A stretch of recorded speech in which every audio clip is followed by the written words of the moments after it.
Hello, everybody. This is Joseph P. Farrow with a very unusual news and views from the Nefarium on Thursday, April 19th, 2018. This is the 23rd anniversary of the Oklahoma City bombing, the bombing of the Mira Federal Building in Oklahoma City. I was living in Oklahoma at that time and followed the events rather carefully and closely on television during that day and then in subsequent weeks as the narrative began to collapse. So I want to review that a bit today by way of some questions that still remain unasked. But I've linked an article that appeared just this last week on a website called The Automatic Earth.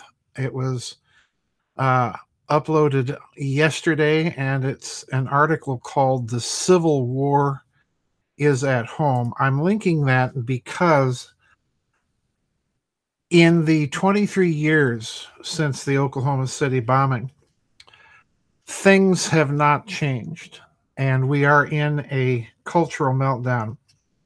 And I want you to listen to the words of this article and then kind of use them as the background of cultural commentary about the Oklahoma City bombing once I get into that. So I want to read just the last few paragraphs from this article, which is commenting on the fact that the West is already in a kind of civil war, culture war, a shooting war that has already begun. Here we go. We have an Emperor Nero, or early Robespierre government. There is no logic in them, no logos. When you expel logos actively, joyfully, you get the anti-logos, pure random chaos, disorder, violence, and death. No one can work with anyone, trust anyone, restrain anyone, work together, or plan.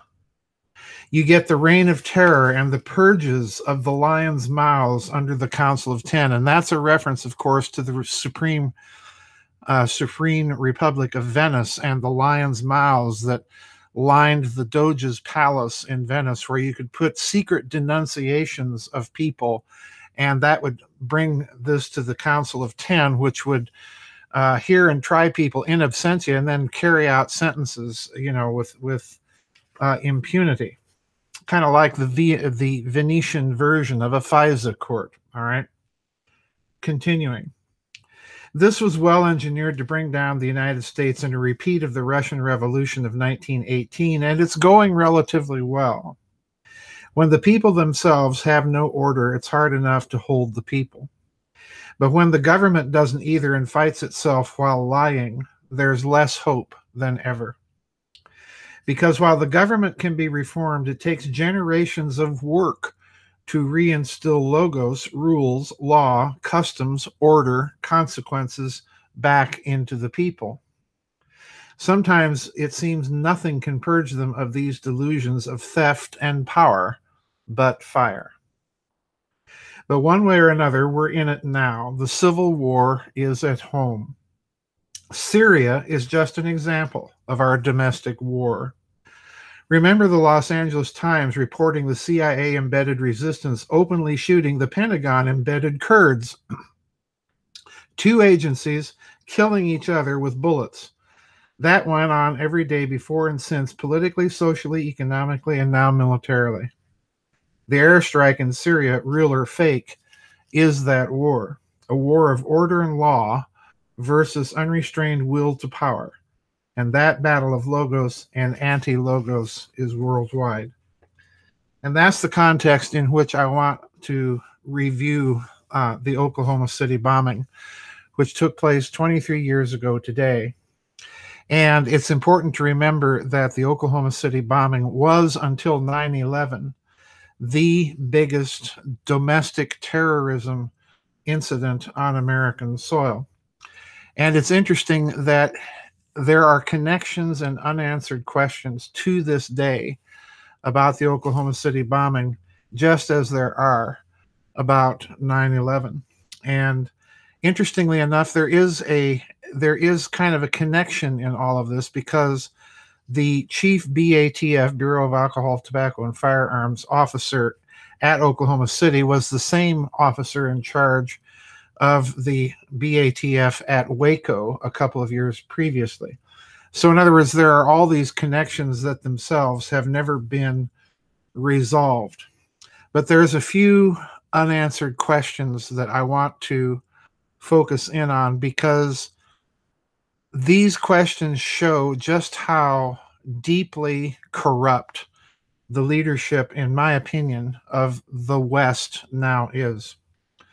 Let's look at Timothy McVeigh and his capture. This was the first thing that struck me as very, very odd in the narrative, because Timothy McVeigh, you'll recall, was captured speeding north of Oklahoma City on Interstate 35 between Oklahoma City and Wichita, Kansas, in a car that had no license plate, and he was breaking the speed limit. Now, this is like painting a big target on yourself. That particular highway is a very busy section of interstate highway in the United States between two rather large metropolitan areas.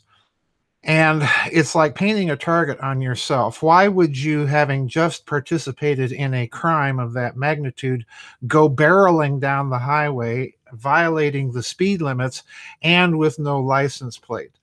This is willfully drawing attention to yourself. And I found that at the time part of the narrative that there was really no explanation for. Then at the same time, another unanswered question was John Doe number 2, because, of course, at the time of the Oklahoma City bombing, I remember seeing these artist composites on television. There was a John Doe number 2 that they were looking for in connection with the bombing, but that picture of whoever that individual was quickly disappeared.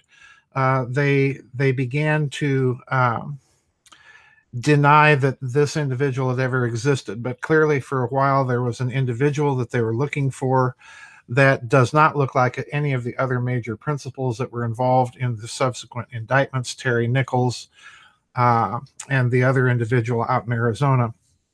So John Doe number 2 remains a very large unanswered question. But the real unanswered question, and this is where the pattern is so predictable. We see this pattern again at 9/11 when we're confronted with physical evidence in the collapse of the World Trade Center towers that belies any ordinary explanation that the standard narrative has to offer. In Oklahoma City's case, we were told that this concrete and steel rebar reinforced cantilever building was basically destroyed by a 4,000-pound ammonium nitrate fuel bomb, okay, that was in a truck parked outside in front of the building. And if you look at the damage to the building itself, you'll discover that there is a column back in the second row of columns away from the truck that itself was fractured and collapsed. And that column, incidentally, that failed was where most of the damage occurred in the building. And folks, there was a U.S. Air Force general by the name of Brigadier General Benton Partin, Partin, who was an ordnance and explosives expert.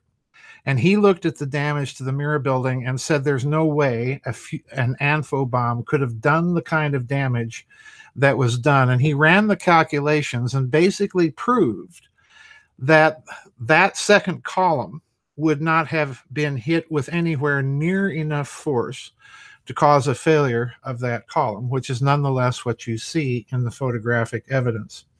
The other problem with the ANFO bomb narrative is I recall very vividly watching the news feeds that day. ANFO bombs, of course, leave a lot of ammonia in the air, and you see all of these people in and around the Mirror building without any gas masks on. So, in other words, again, an unanswered question. The pattern of the bomb damage here is not typical for an ANFO bomb, just as the pattern of destruction of the World Trade Center World Trade Center collapses at 9/11 is suggestive of several possible mechanisms of collapse, none of them having anything to do with airplane fuel. Okay, so in other words, the narrative in both cases is a narrative that makes no sense and that leaves the questions unanswered. Then we have another problem in the Oklahoma City bombing that to this day has not been adequately answered, and that's the presence of Andreas Strassmeyer, the German fellow that was looked for by the FBI in a nationwide hunt. He had come to this country ostensibly as a Civil War battlefield reenactor. He soon ensconced himself within various white supremacist militia groups as a security advisor. He went missing shortly after the Oklahoma City bombing, even though he was at one point apprehended by law enforcement authorities, but then subsequently released on orders and calls from Pentagon generals and the then governor of Oklahoma. He went missing. The FBI attempted a nationwide manhunt, and he turned up back in Berlin, Germany, where it turns out that his father was Chancellor Kohl's minister without portfolio for the reunification of Germany. So in other words, this German fellow, who also incidentally turned out to be a graduate of Germany's version of West Point, and a German army military officer, this fellow's presence in the whole Oklahoma City bombing story to this day, to my mind, has never been adequately explained. He's just there as one of the very, very weird people that you find in the entire story. Then there's another part of the pattern that if you look at Oklahoma City, it fits the pattern that was established at Waco. And again, it becomes the pattern that you see used again at 9/11. And that's the quick destruction of the crime scene. Because, of course, they went in and they demolished the rest of the Mira building, so that the only way that you can make any argument about the mechanism that actually destroyed the building was, in fact, through pictures. You were not able to do chemical analysis of the rubble because they carted it all away.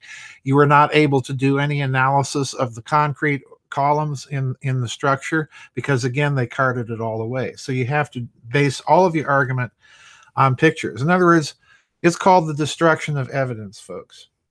And if you recall, this is what they did at Waco. Within a few weeks after the Waco incident, they bulldozed the entire area, cleaned it down, leveled it, and then posted fences and no trespassing notices around the whole scene. This was done at the Mira building. And again, we saw this behavior at 9/11 when they quickly carted away all the rubble of the World Trade Centers.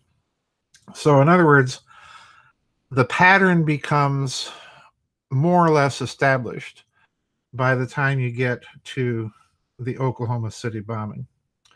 And now there's a final problem that I've noticed over the years. The Oklahoma City bombing, as I say, has interested me because I was in Oklahoma at the time. I was watching the local news feeds as well as the national news feeds and beginning to notice some discrepancies between the two. But the really interesting thing is that the Oklahoma City bombing, in many ways, I think began to wake people up because there were a number of very, very good documentaries that were published shortly after the bombing, in the weeks and months after the bombing. The interesting thing about it is that most of those documentaries, I'm thinking of one in particular called Murder in the Heartland. It used to be on a VHS tape documentary. That documentary is no longer available, as in fact, most of the early good documentaries are not available. It's as if an effort has been made to suppress them or not re-release them. About the only good documentary left out there, and it's really not anywhere as good as the others, is A Noble Lie, Oklahoma City, 1995.